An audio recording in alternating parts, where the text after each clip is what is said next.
Do you have the free will to not be depressed?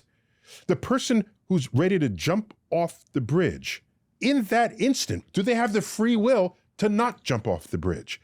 I don't think so. And the more I add up and explore the human condition, I'm forced to conclude that the direction we are headed is that we are all products of an absence of free will.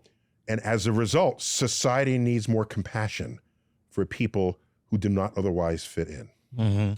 See, I have the exact opposite position in my own mind. I feel that it is because of the absence of free will that you see in most behavior, that it is that 1% of free will activity that moves us in the right direction, bends us toward compassion, takes the arc of history toward justice. But but going back to what Neil just said, there are people who actually suffer from personality disorders, that suffer from brain disorders, where they can't do what you just said. They can't express compassion. They can't move towards there was a day when no one even thought to analyze it that way, as a brain disorder. Yeah, you were just an a-hole. Yeah, exactly. That was it. Now, if they can't, you can.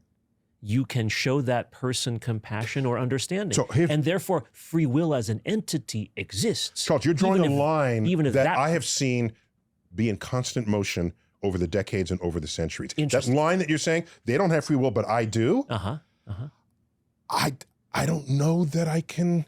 See, I have free will over some things and not over others. Someone can see me and say, that person needs help in this way and has the free will to help me. I see somebody else who needs this help and free will. Together, it is a network. It's not that any individual. So you have to draw the line for every individual and even perhaps for society. Does the criminal who's born in poverty have free will to not be a criminal if most of the people in prison came in below the poverty line? So there's some sociological force operating there that where we are less susceptible to that force. I think that's a great analogy. Let's say this.